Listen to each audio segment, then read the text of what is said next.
Welcome to another edition of the Dementia Care Partner Talk Show.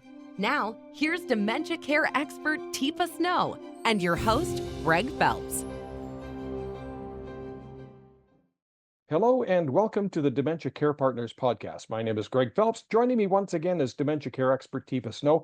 Anybody who's been sleuthing around the interweb looking for information on dementia has probably found themselves overwhelmed by information. Headlines such as dementia can be cured, 5 important things you need to know, listen to this sound, 10 minutes a day, and the list goes on. In fact, since I wrote that, you can see here, that doesn't help for people who are simply listening. Other ones that I found: high levels of iron in the brain, 3 most important muscle groups, Alzheimer's. Oh, here's a good one. We got to check this one out. Alzheimer's never existed until 1979. What? Oh, What sorry. happened in 1979 that started all this Alzheimer's? You know, Teepa, I feel sorry for people. You know? My heavens, yeah. Some of this stuff, you just go, really? Huh. Well, actually, I've been around a long time and I'm here to tell you that's not true. So, the proliferation of stuff, and I'm going to use the word stuff, is really unbelievable these days, including false me's that are out there promoting foot fungus treatment or something most lately. It's like, what in the world? But it's that kind of stuff that anybody can say anything, and yet anything to back it up is like, that's inaccurate. And those of us who truly, truly try hard to stay on top of what has been, what is to be, are skeptical about a lot of these things that people put forward as fact, when in fact Alzheimer's has been around a long time. We did start calling it by a different name, probably in the mid to late 70s. Up till then, it was frequently known as organic brain syndrome. Oh, that Or, sounds good. Can I get isn't some that of good? that? That's better because we Yeah. could find there was an organic reason why it was happening. Or senile dementia, everybody got it. And here's the Alzheimer's type. So, it's not, there was a lot of rewording. Benson's disease. Benson's disease now is post-cortical atrophy. So if you looked up post-cortical atrophy, you may think, well, it only came into being in the 90s. And it's like, well, no, it's always been there. Dr. Benson figured it out.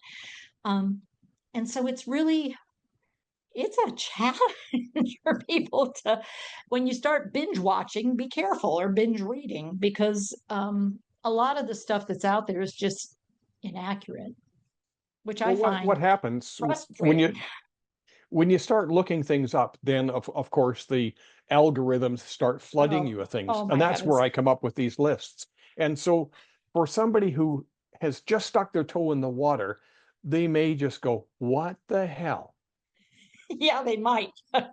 Or you might go, I'm drowning. Because, you read one study and it says, do this. And this study says, no, that doesn't help. And then this one says, oh, this will fix you. And that one says, oh, I don't think that'll help you. It would help a young guy, but, and it gets cloudier and cloudier and fussier and fussier. I think for me, what's so interesting is people don't actually want to do some of the things that we have pretty clear evidence makes a difference in our risk, because they want the magic fix.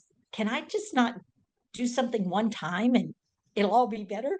Can I not just take this magic pill on Monday and I'm good for the week? Can I not just, and it's like, you can take medicine to make your bones stronger. It doesn't mean you won't break your hip. And as a matter of fact, you might break your wrist or something instead. It's sort of like, for every plus, there's sort of a minus.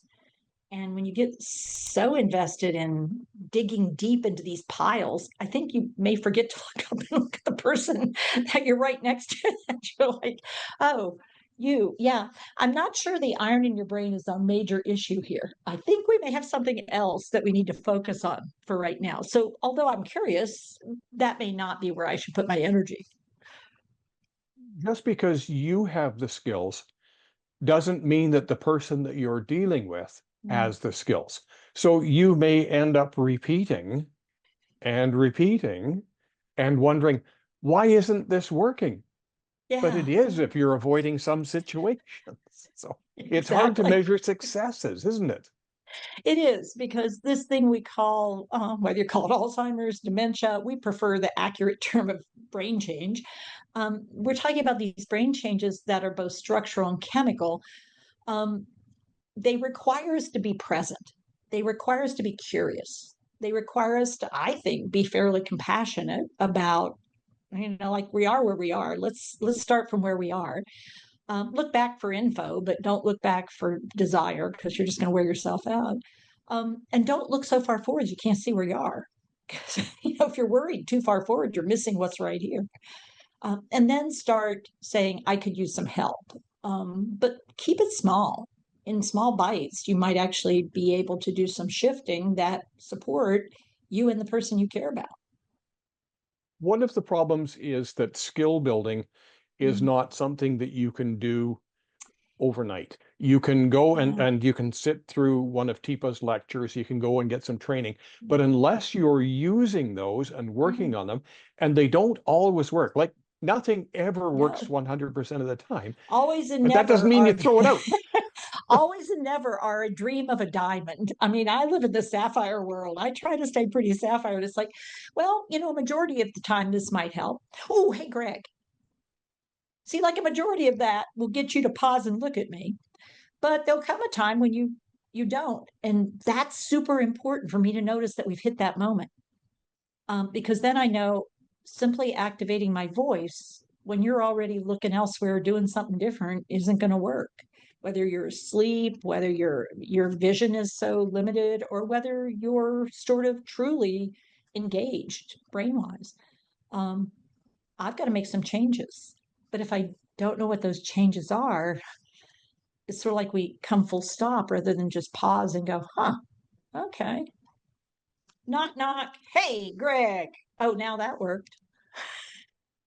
So you're not always teaching professionals. You do teach Mm. individuals and families.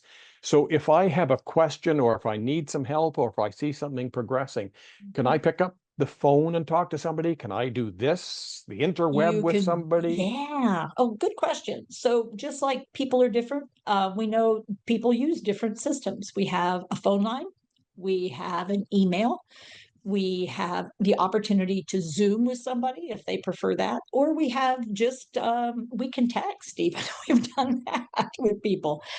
The main thing is reach out and let's have a conversation of some sort, some which way, because we can't get anywhere if we're in isolation. So check it out. And then you get to decide. At our place, there's not like, so this is what you need to do. It'll be, here's a couple options. Which one do you want to try? Teepa, thank you very much. Thank you, Greg. You've been listening to the Dementia Care Partners podcast, brought to you by Positive Approach to Care. For more information, go to teepasnow.com.